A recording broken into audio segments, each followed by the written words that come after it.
Gurur Brahma, Gurur Vishnu, Gurur Devo Maheshwara, Gurureva Param Brahma, Tasmai Shri Gurave Namaha. Chinmayam Vyapyat Sarvam Trailokyam Sacharacharam Atpadam Darshitam Yena Tasmai Shri Gurave Namaha. Tvameva Mata Cha Pita Tvameva Tvameva Bandhuscha Sakha Tvameva Tvameva Vedyadaravidam Tvameva Tvameva Sarvam Mama Deva Deva Tvameva Sarvam Mama Deva Deva. Jai Guru. Om Sahana Bhavatu Sahana Bhunaktu Sahaviryam Karavavahai Tejasvinavadhitamastu ma vidvishavahai. Om Shanti Shanti Shanti.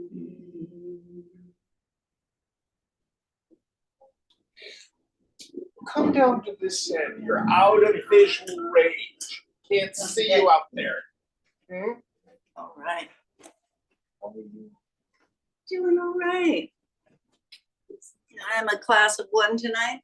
No, we've got a class of one in person and a handful online. Okay. And Ganesh is our chanter this evening. So, Mark, where are we in the text? We're in chapter 4.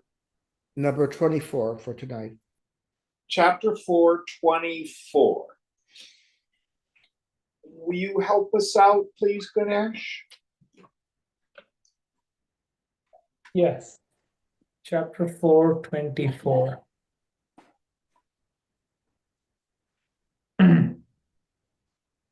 Brahmarpanam Brahmavihi Brahmagno Brahmanahutam Brahmaiva tena gantavyam Brahma karma samadhina. Brahman is the oblation, Brahman is the clarified butter, etc., constituting the offerings. By Brahman is the oblation poured into the fire of Brahman.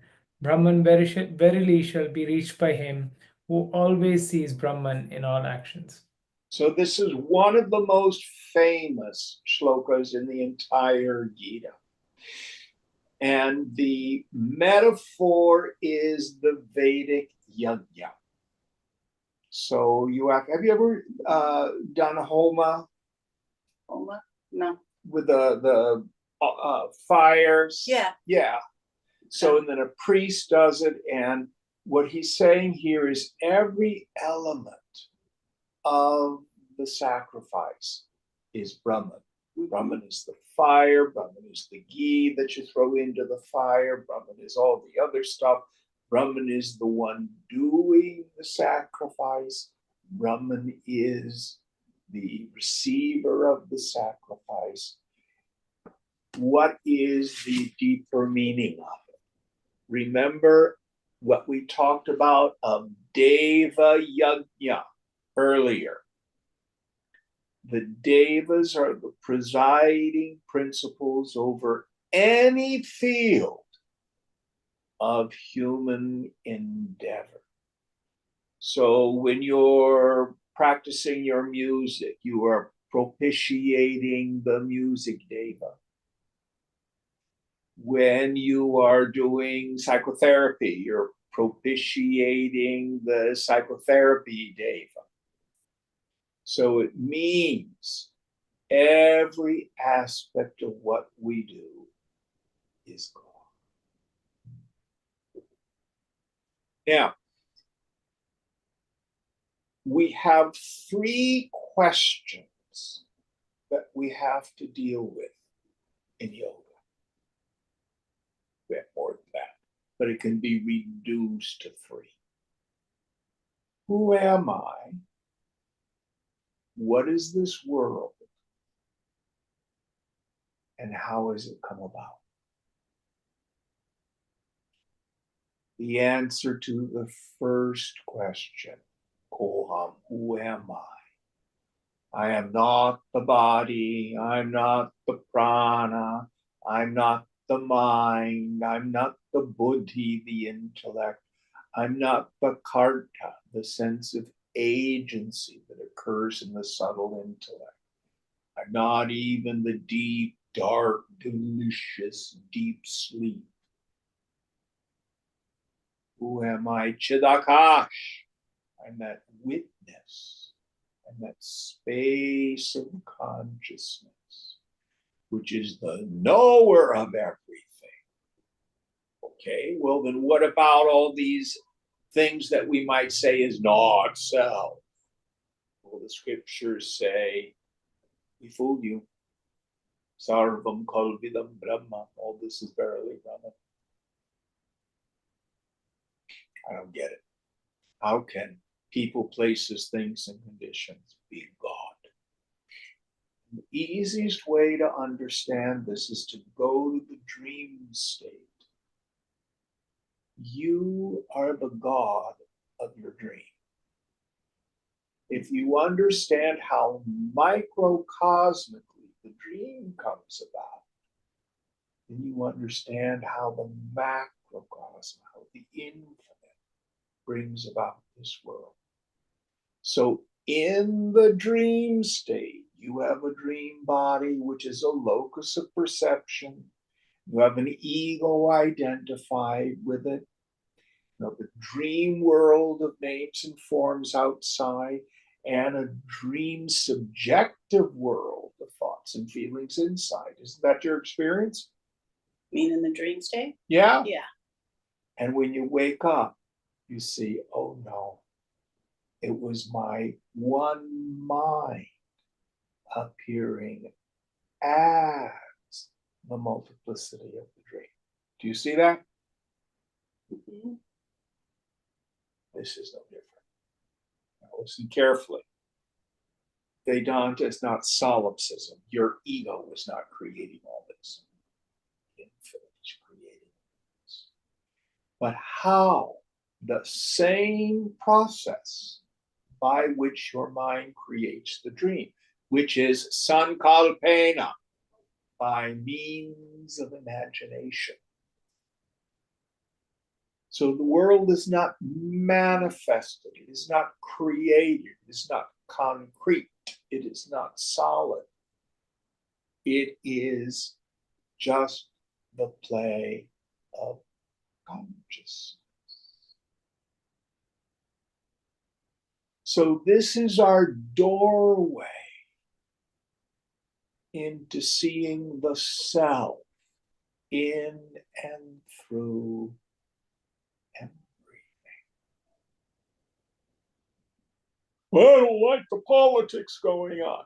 Okay, at the surface level, maybe for you that's a nightmare, but that doesn't make it real.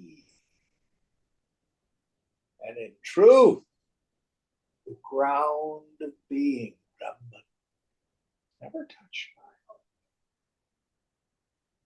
So there's someone in your life that you like. Being looking out of their eyes is that same consciousness that's looking out of your eyes. And then when there's somebody you don't like, what is it that you don't like? maybe don't like their body, or you don't like their feelings, or you don't like their behavior or their thoughts. But still being, looking out of those eyes is Brahman. So just as the pujari, when they're doing a yajna, is to see every element of the sacrifice as Brahman, you and I going through the world. So, for example, who do you work for? I don't want to mention it, but it's okay. I work for, yeah, I have a job. You have a job. Well, you work for some agency. No, you don't. You work for Krishna. Uh-huh. That's the point. You see clients. No, you see Krishna.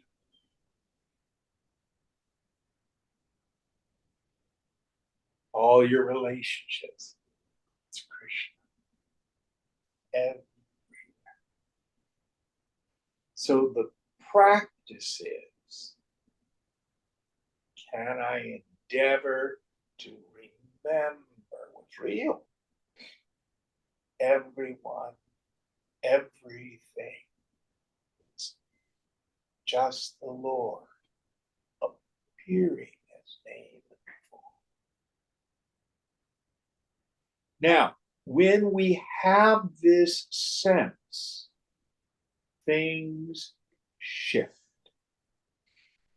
So I'm two characters come to mind, Saint Francis of Assisi and Ramana Maharshi, both deeply realized beings who saw the self in everyone and everything.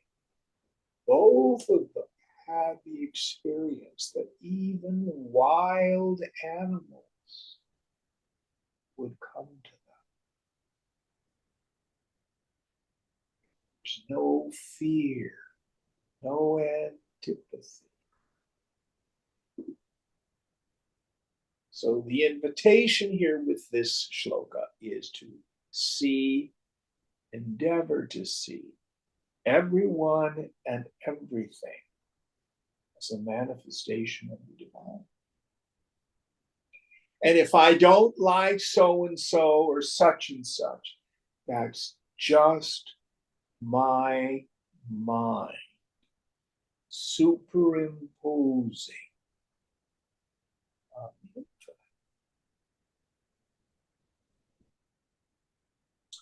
Any thoughts on this?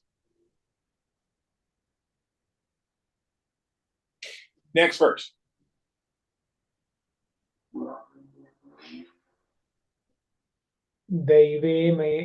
दैवमेवापरे यज्ञं योगिनः पर्युपासते आज्ञावपरे यज्ञं यज्ञेनैवोपजुह्वति.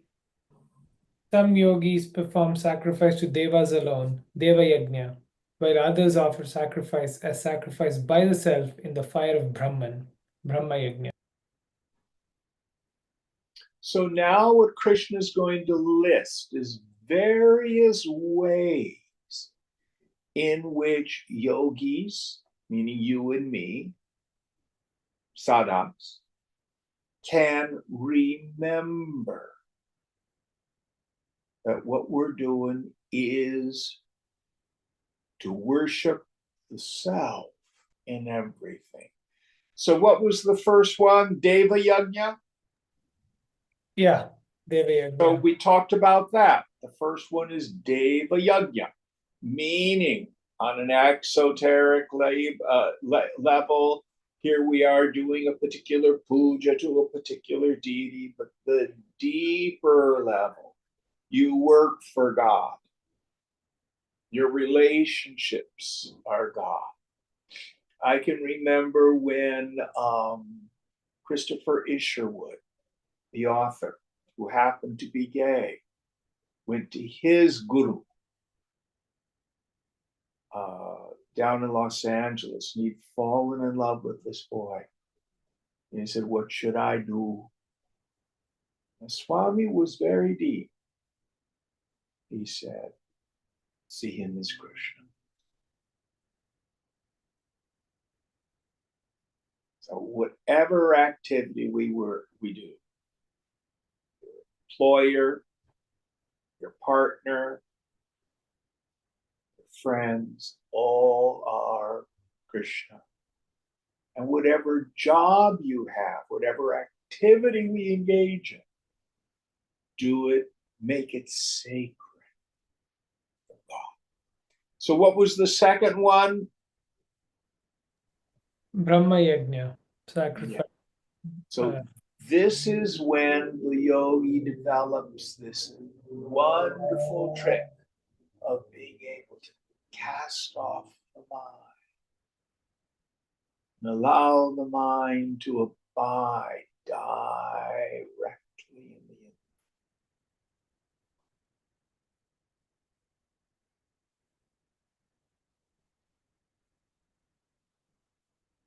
We have a mediated experience through the world and then a non-mediated experience. Tune up. Independent of the things. Of the what? Independent of the things of the world. Okay. So you're able to be at peace and revel in the self. That's why I love this image of Hanuman embracing Ram. Hanuman's the mind. Ram is the self.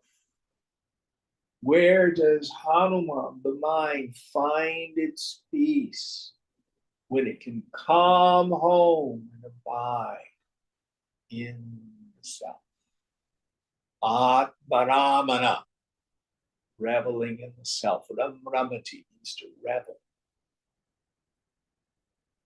Brahmananda rasa swad, swad, taste, rasa, the juice of the bliss of Brahman.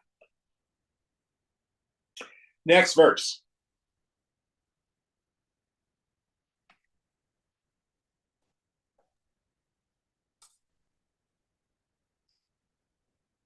I think you're muted, Ganesh. No, I'm just turning pages. You can turn the fan off if you're cold. Just switch behind you. Shrotraadinindriyanyanye samyamagnishu juhvati shabdadin vishayananya indriyagnishu juhvati. Some again offer hearing and other senses as sacrifice in the fires of restraint. Others offer sound and other objects of sense as sacrifice in the fires of the senses. So some offer the restraint of the senses. So these are when, for example, you have a particular object of concentration. It can be a murti, a statue, an idol. It can be a mantra, and you withdraw. This is uparati, sense withdrawal, or for the Raja Yogis, pratyahara, bringing everything into a concentrated mind. Then there are those who do exactly the opposite, which is to totally absorb ourselves into a particular sensory experience. Many of the Buddhist practices suggest this. You do a body scan, you become aware of whatever's going on in your body. Wonderful trick. I used to dislike doing dishes. And then I was given the practice. Jim, when you wash a dish, do nothing but wash the dishes. Why didn't I like dishes? Because of stupid things from the past coming forward. Had nothing to do with the activity.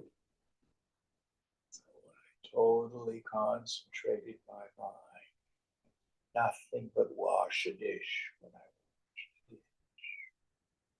All of a sudden it reveals an enormous bliss. Those of us who are musicians experience this. You know, if you're making music and your mind's elsewhere, it's flat. But if you're totally attentive to what you're doing, the magic happens. So we can taste the self through sense withdrawal or taste the self through sense absorption. What doesn't work is, for example, when you have a plate of food and you're in front of the television, you're not even conscious of what you're eating because you're watching the stupid television, and you're not even watching that. You're thinking about, what am I going to do tomorrow? Anybody have that experience? And then all of a sudden the bliss recedes. Next verse. Sarvani indriya karmani prana karmani chapare atma samyama yogagno juhvati jnana deepite. Others again sacrifice all the functions of the senses and the functions of the breath, the vital energy, the fire of the yoga of self-restraint kindled by knowledge. So these are the people who are practicing Ashtanga Yoga, Raja Yoga, Kriya Yoga, where with the control of the prana, by control of the breath, we gain mastery over the extroversion of the senses.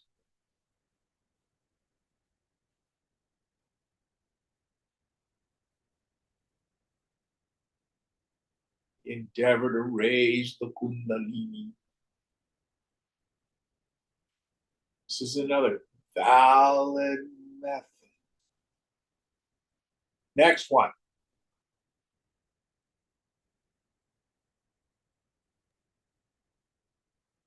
Dravya yajnastapo yajna yoga yajnastatha pare swadhyaya jnana yajnascha yataya samshita prata. Others again offer wealth, austerity, and yoga as sacrifice, while the ascetics of self-restraint and rigid vows offer study of scriptures and knowledge as sacrifice. So other people take the path of self-denial. They may accrue wealth, but then they give it away. They fast. They practice various forms of renunciation.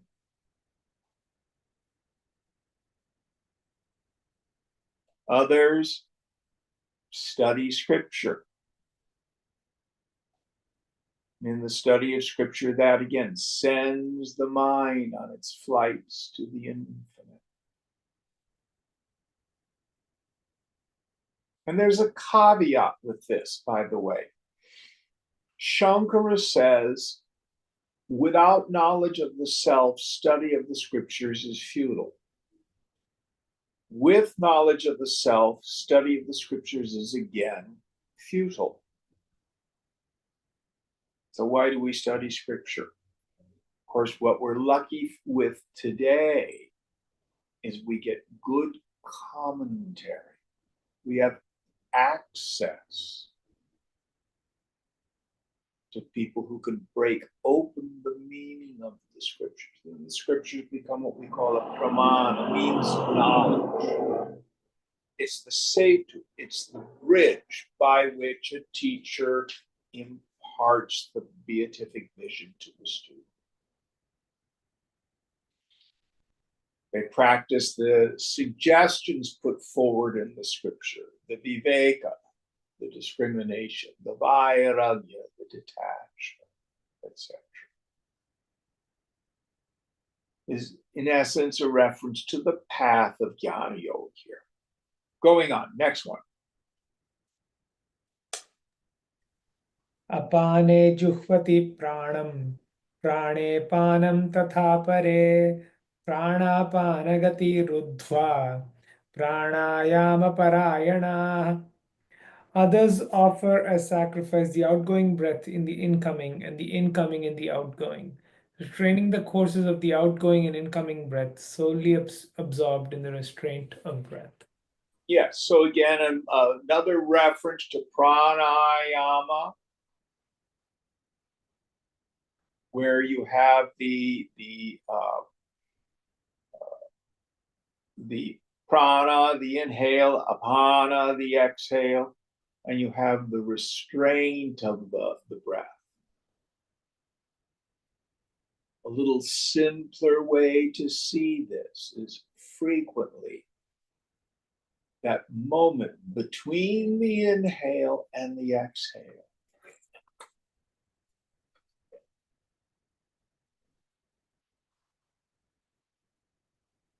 For many of us, the mind will stop for a moment. Can at that moment you get an indication of what is my essential nature? Is when the thoughting stops. Personal sense of self disappears. Or the opposite, between the exhale.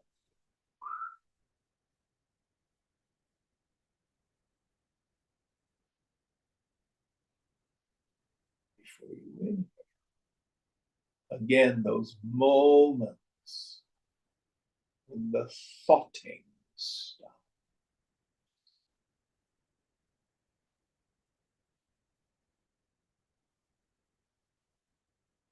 Next one.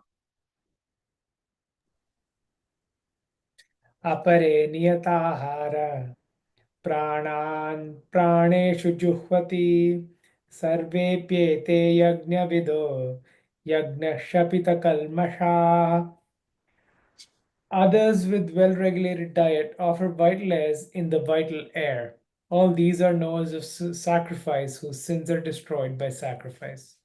So some people, their major way of dealing with their practice is through diet. Someone once asked Ramana Maharshi, how can I achieve a sattvic mind? His answer was a very interesting one. Eat a sattvic diet. It's amazing how our food affects our mood. Our diet can affect the texture of the mind. Now, we have to be careful with this because habit is very strong. And let's say, for example, you're a meat eater and you decide you want to become vegetarian. That's very laudable. But what you may find is your craving, your desire for meat causes more agitation than just having the meat. Work at it. Hasten slowly. But you will find that many of us find that if we eat fresh food, pure food, unprocessed food, vegetarian food, it does over time affect the quality of the mind. Now, pushing back on that idea, the Dalai Lama eats meat. Where he was raised in Tibet at high altitudes, they couldn't grow enough vegetables, so they had to eat meat. And that's simply what he does. And he's a deeply awake man. The Sufis eat meat. So much of this is cultural as well as yogic. So you work that out for yourself. But as a general rule, later on in another chapter, we'll get the various kinds of foods that are sattvic, rajasic, and tamasic. General rule, if you eat sattvic food, it will help quieten the mind and bring it to a sattvic state. Any thoughts on this?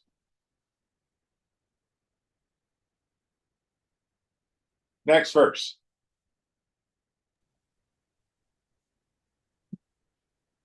यज्ञशिष्टामृतभुजो यान्ति ब्रह्म सनातनम् नायं लोकोऽस्त्य यज्ञस्य कुतोऽन्यः कुरु सत्तमा. The eaters of the nectar, remnant of the sacrifice, go to the eternal Brahman. Even this world is not for the non-performer of sacrifice. How then the other world, O best of the Kurus? So again, we're going back to something simple we find in Hindu culture.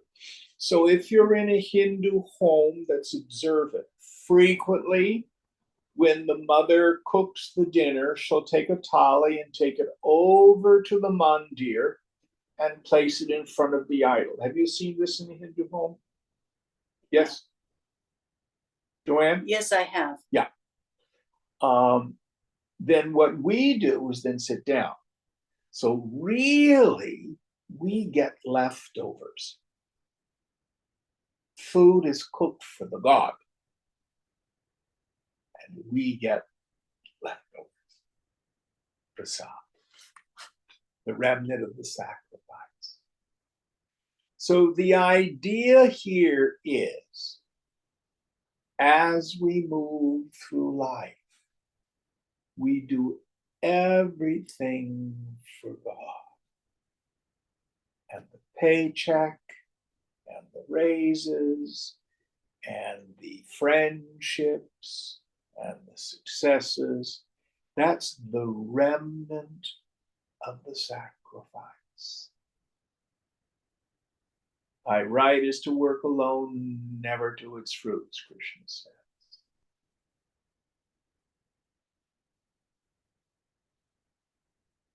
What does this do? This exhausts our vasanas without creating.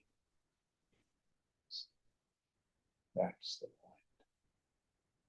What creates the vasana? The chintya, the after the fact rumination. Oh, gee, that was so good. I did so well. They liked me. I was so successful. I want money. I want fame. I need mine. I need mine. I need mine. That's the stuff that thickens our bond. So it's not just an exoteric meaning that you cook food for the god. We eat the prasad. The deeper meaning is everything we do in life is for God. And what successes we get are the remnant of the sacrifice. It's not why we do it. Swamiji used to thunder, serve the society, he used to say. Live a life of service. Next verse.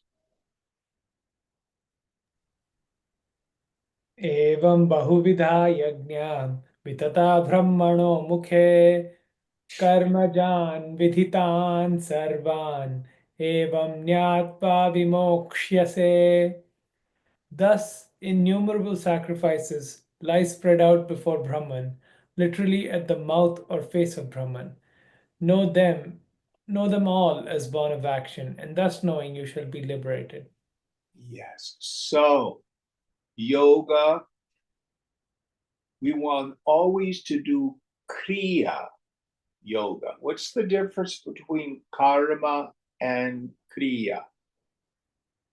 Karma is a completed action. Kriya is in action. It's present time. It's going on. So the idea here is we can never escape action. The dharma of the body is karma. All bodies must act. So going back to our 5 principles that we've been talking about, act, Arjuna, Krishna says. How? According to your swadharma, your inherent latent proclivities. In the yajna spirit, in the spirit of sacrifice. Serve something greater than your ego. Renouncing our attachment to the fruits of action. And renouncing the sense of agency. What is the agent? Guna and karma. The qualities of mind and the force of the past. There's no real solid thing called a person doing. Question, Jim. Yes, ma'am. Are you implying that your definition of karma is a force of the past?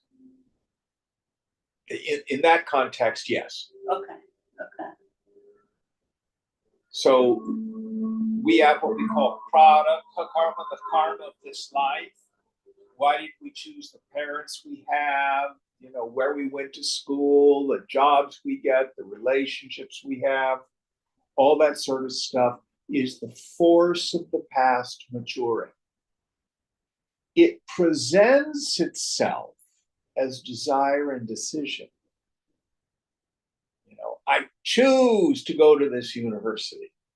Well, did you really? Did you really? I was attracted to this person. I chose to see if they were interested in me. Did I really choose it, or was it just the force of the past maturing? And so what Gita is saying is there's no real person there. It's an illusion. It's all the qualities of mind, whether you're tamasic, dull, rajasic, filled with a lot of craving and desire. Sattvic, your mind is pure. As that interfaces with the force of the past. Now, it doesn't mean we sit around waiting for God to tell us what to do. God speaks to us in our heart's deepest desires, free from the screaming voices of I must have it this way, I'll never have it that way. That's what I call the inner 2-year-old. I want ice cream. No, I don't want to eat my broccoli. That's tyranny. That's not freedom.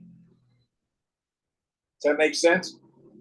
That makes sense, but I'm still trying to figure out what's the difference between Kriya Yoga and Karma Yoga from your perspective. Kriya Yoga is the actions I take here and now, is yoga in action. Kriya Yoga means yoga in action. Don't worry about it. Okay. It's just a little linguistic thing. I got you. Yeah. Okay. Okay. All right. Next verse. Shreyan dravyamaya yajnat jnana yajna parantapa sarva karma akhilam partha jnane parisamapyate. Superior is knowledge sacrifice to sacrifice with objects, O Parantapa. All actions in their entirety, O Partha, culminate in knowledge. So here he says the lower action, I wouldn't even say lower, I would say the prior action. These things are to be done sequentially. What is our condition as we enter the path of yoga? I feel like a person, I'm identified with my body, I'm filled with an enormous amount of likes and dislikes, which drive me. No blame, That's the human condition. What drives me into ego-prompted activity, kartavya, the compulsion to act, the fundamental cause is spiritual ignorance. From that jiva bhavana, I think I'm a person and I have needs. And I got to go fulfill all these things in the world. If in ignorance, I think the one with the most toys wins. Drugs, sex, and rock and roll. Gimme, gimme, gimme. More, more, more. Many of us who've gone down that path find that it only leads to greater suffering. To fulfill desires from that viewpoint is like trying to quench a fire by putting more fuel on it. Doesn't work.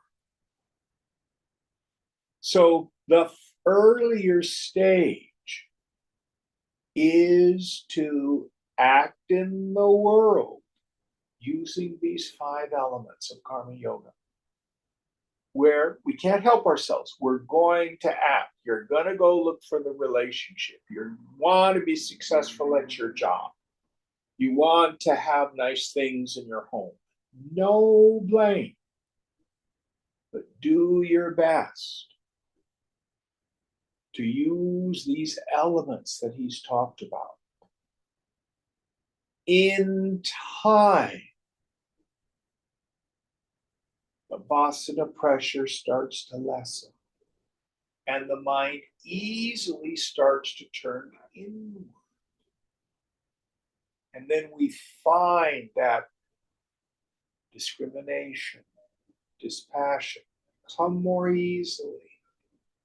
We're able to let go of the world because we can see my cravings for the world are causing me to suffer so damn badly. We find meditation comes more easily. In the prior state, you want to sit and meditate, and you just get antsy. I have friends, they're just starting out. Oh, I have a meditation app, and I can sit for about 5 minutes. Do you know people like that? You know, God bless them. It's a start. It's a start. But we need to go deeper. So this later, deeper dive into the infinite starts to call us. Doesn't mean we're better than anybody else.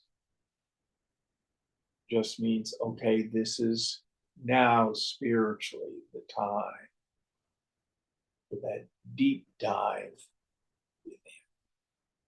It's not either or, it's first then. Now, many people will read these very high absolute scriptures and they don't want to do karma yoga. And then they wonder why their practice is not fruitful. And were you going to say something? No, I agree with you. Yeah. I agree with you. So what we have to do is, and we'll get this in another chapter, there's the 2 preliminary practices. There's karma yoga and bhakti yoga. So what is the yogic solution for mental illness in a time before psych meds and psychotherapy? Selfless service and intense spiritual devotion is what the ancients prescribed to heal the heart. But those are not lesser, but they're largely preliminary. Until the vasana pressure starts to lessen. and we're not driven in the world so much, then the mind can turn within more successfully.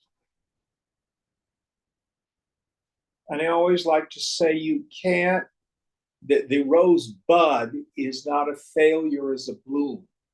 And you can't sit there and pull at the petals on the bud to try to make it bloom. All you do is damage it. So you can't force these higher flights of yoga. They come in their time.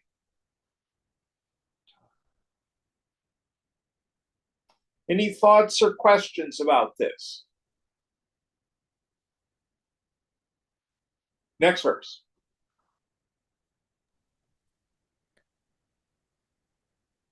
तद्विधि प्रणिपातेन परिपश्नेन सेवया उपदेक्ष्यन्ति ते ज्ञानं ज्ञानिनस्तत्त्वदर्शिनः. Know that by long prostration, by question and service, the wise who have realized the truth will instruct you in that knowledge. Okay, lots of neat pieces to this. So the first one, by long prostration. Oh, this is yoga. What you do is you spend your time with your nose on the ground. And there are practitioners of this in the literal sense. For example, there are practices in Tibetan Buddhism where people will do long pilgrimages to a temple, and they stop every other step in full prostration on the ground. That's not the deeper meaning. Some forms of prayer in the West suggest that we pray on our knees. In India, you kneel and touch the feet of the person you're reverencing, be it your parent or a teacher. The deeper meaning of this is you can't fill up a vessel that's already full. It means surrender. It means empty out. It means be an empty vessel.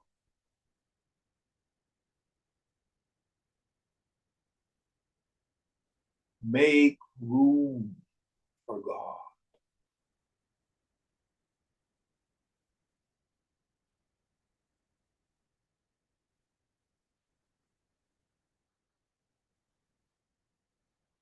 So long prostration means making room for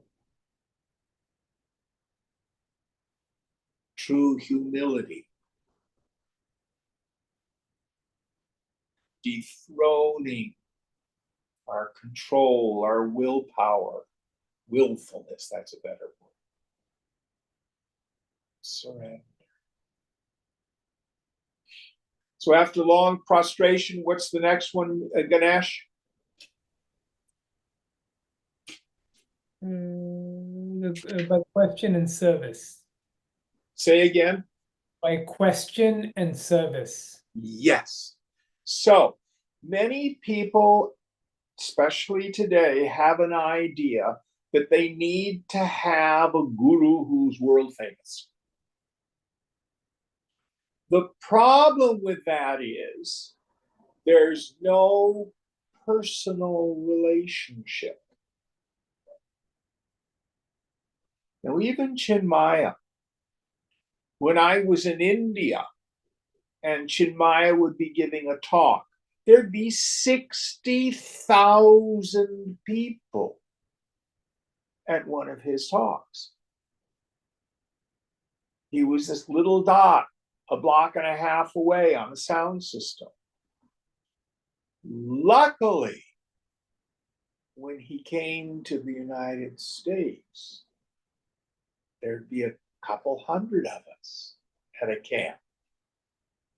And up at Krishnalaya, he'd sit out there on the lawn and there'd be 15 or 20 of us. Or inside in the house where he was staying, there'd be 10 of us. What this did was allow us to ask questions.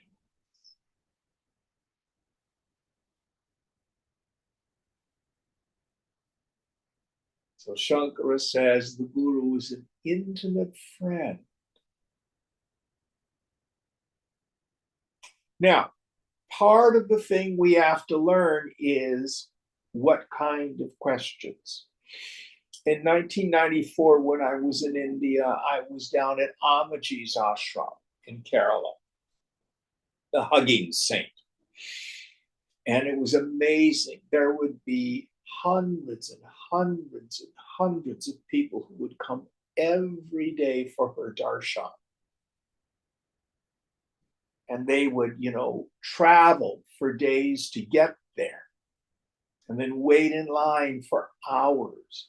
And then they'd get up to Amaji and they say, "Oh, Amaji, should my daughter marry this fellow? Oh, Amaji, should I go into business with so-and-so?" And she would give them an answer. But if those are the questions you take to the Guru, you're missing the point. So again, in Vivekachudamani, Shankara gives us an example. What kind of questions should we ask the Guru? What is bondage? How has it come about? How does it continue to exist? How do I get out of it completely? What is the not self? Who, notice the change of pronoun, is the real self? And what is the process of discrimination between the two? These are the kinds of questions. Yoga Vasishta. Who am I? What is this world? How has it come about? These are the questions we should be asking.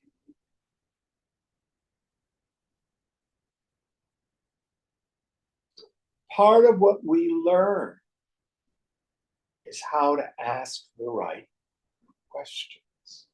So there was questions, and then the second one was service, selfless service. Just by question and service, yeah. Yes. So what we want to be able to do is learn to live a life of service. It is the simplest action we can do to get out of our own self-obsessions. It almost doesn't matter what your problem is. Go help someone else. Many traditions will interpret this as service to the Guru. The Guru's everywhere. The truth is, you have nothing the Guru wants. If it's some sort of an ashram or an organization, you may want to do seva to help keep it available to serve people. But real seva means to live a life of seva in the world. Always looking for an opportunity to serve the society. What's the next idea, or is that all of them in this verse? That's it, Jim. All right. Know that by long prostration, by question and service, the wise who have realized the truth will instruct you in that knowledge. Yes. So when we're ready There's that old slogan, when the student is ready, the guru appears. And if the student is ready, a rock will enlighten you. If you're not ready, Krishna himself can do much. Next verse.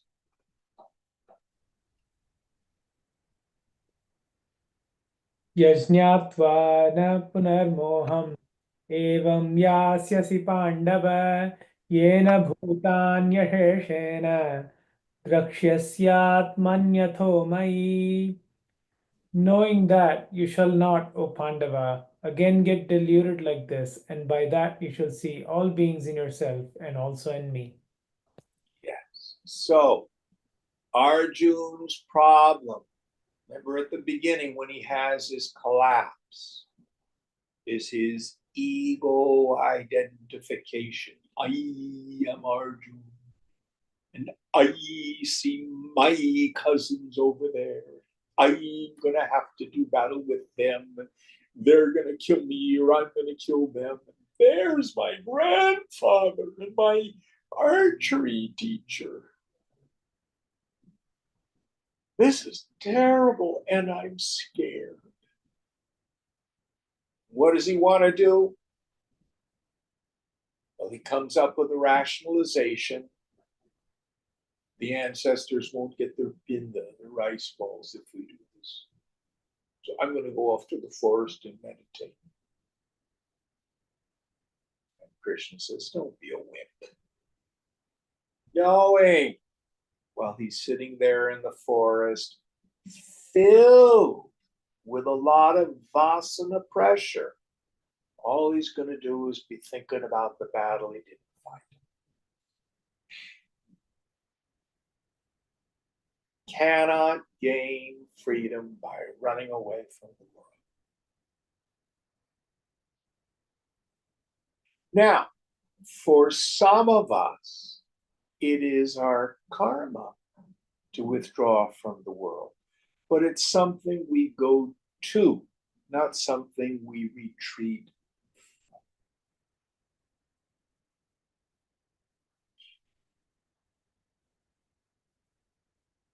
So here, Krishna is saying, practice these 5 elements, make your life yajna, sacrifice. Make everything about my yoga. Now, the way to look at it, when we first come into this work, I'm going to try meditation because my life sucks. I do it after my aromatherapy and before my Pilates. But if we continue, the whole thing shifts. And I see that my yoga is not another element to improve my human existence, but rather the goal of my life is moksha, God consciousness. And all the elements of my life, my relationships, my job, everything, is what Ram Dass used to call grist for the mill. It's the stuff where I work out all my attachments, all my identifications. That everything in life becomes useful.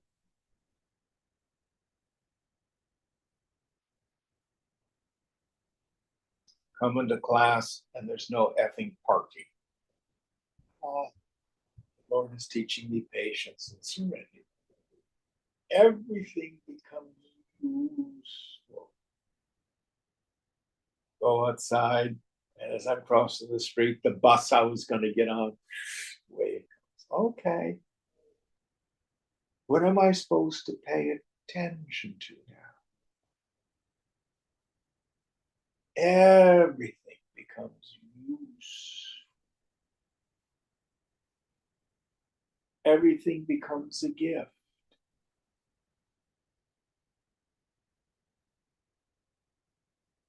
Marvelous way to look at life and to live life.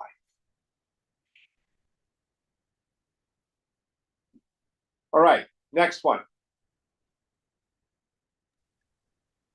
अपि चेदसि पापेभ्यः सर्वेभ्यः पापकृत्तम सर्वज्ञानप्लने सर्वज्ञानप्लने सर्वज्ञानप्लवेनैव वृजिनं सन्तरिष्यसि.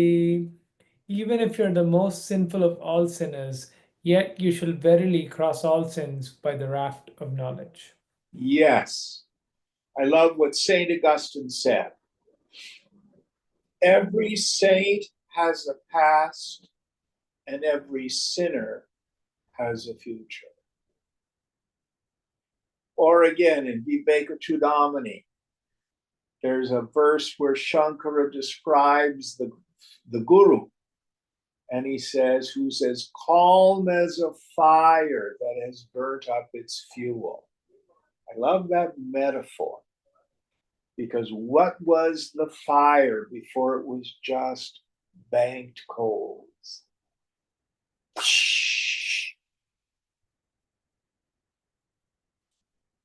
There are so few of us who enter the path with incredible purity.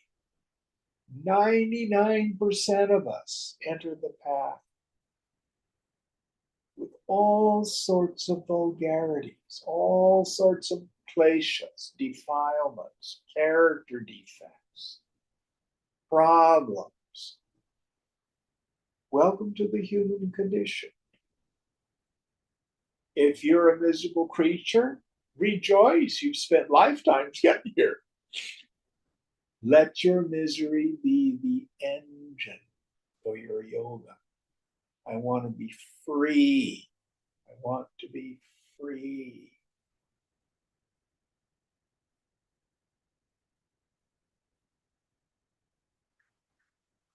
And the great beauty of Indian culture is they have systematized the technology of mystical experience. In the West, doesn't mean there are not enlightened souls in the West, but to a large degree, it's by inspiration. People kind of run around in the dark. But in India, it's all very empirical. If it works, the culture hangs on to it. If it doesn't work, it falls out in time.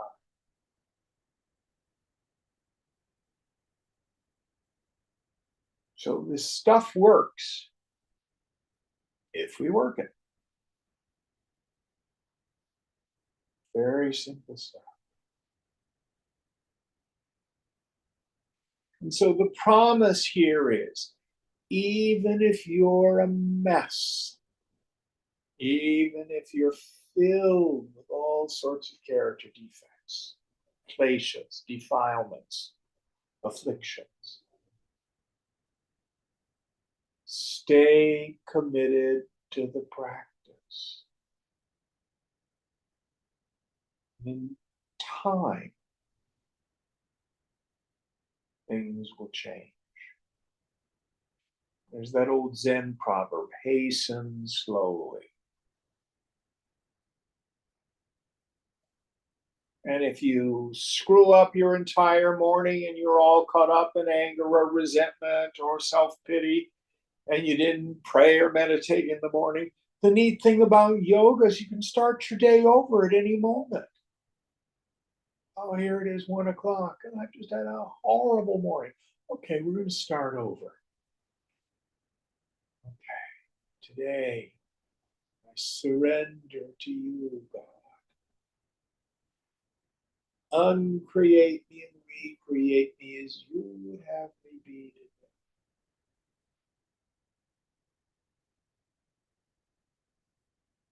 Show me what you want me to do.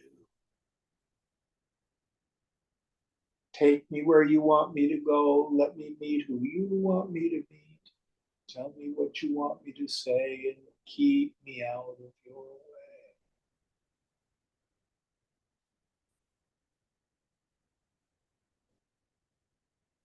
What practice am I going to work on today? Well, today I'm really going to endeavor to see the face of God in everybody I meet. The Master Jesus said, love your enemies.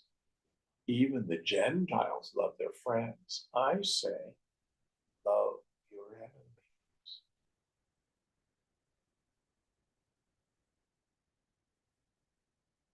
So many practices open at the face.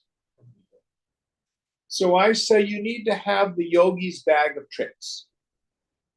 Be mindful, be aware of all these various tools. And here's the basic rule of thumb. The grosser my mind, meaning the denser, the more the frequency and the volume of thought is a lot, the more spiritual tools and supports we'll need. As the mind gets subtler, it's dropping away. Oh, Jim, I had a teacher says I have to do japa for an hour every day. It's very good practice. But what if your mind becomes more quiet than the japa? Drop the japa.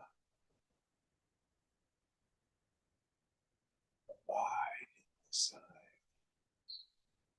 Oh, Jim, I tried to meditate and I'm just, my mind, I think I'll just go watch video games. Maybe you need to do some karma yoga. Maybe you need to go feed the poor. Maybe you need to give some old person a ride. Maybe you need to call somebody who's worse off than you.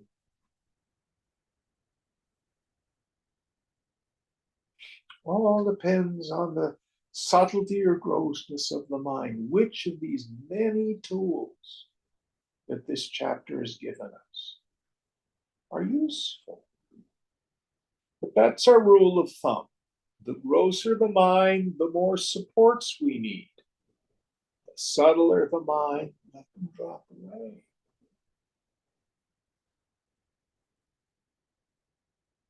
All right, next verse.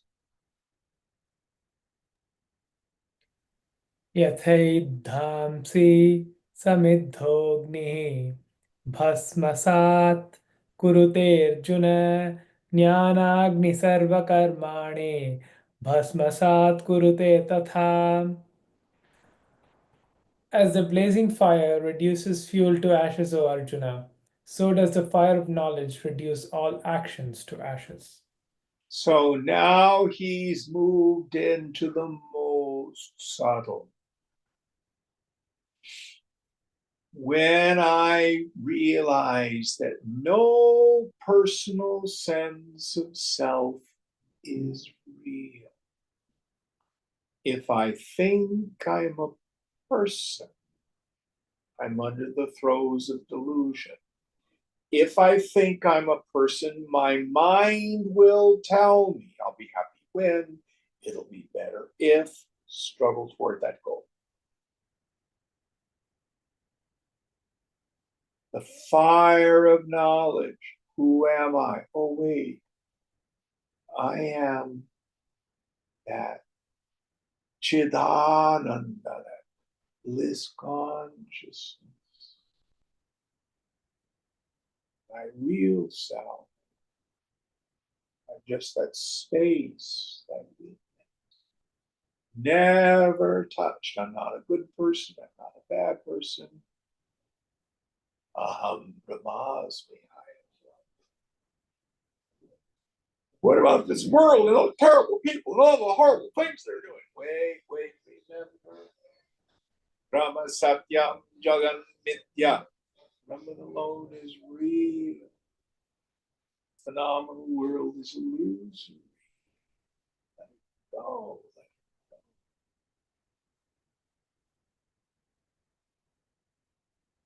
Sarvam Kalpidam Brahma. It's all God. Take it easy. This is jnana abhyasa, the practice of life.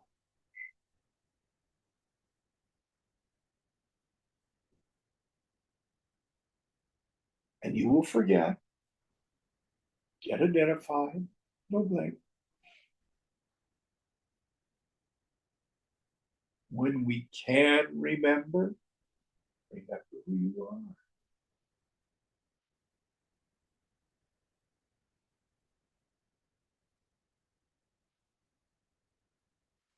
Okay, I think this is a good place to stop tonight. What verse are we on for next week? 37. 38. Whatever. Om Purnamada Purnamidam Purnat Purnamudachyate Purnasya Purnamadaya Purnameva Vashishyate. Om Shanti Shanti Shanti. Hari Om Sri Guru Pyo Namaha. Hari Om. Om Tat Sat.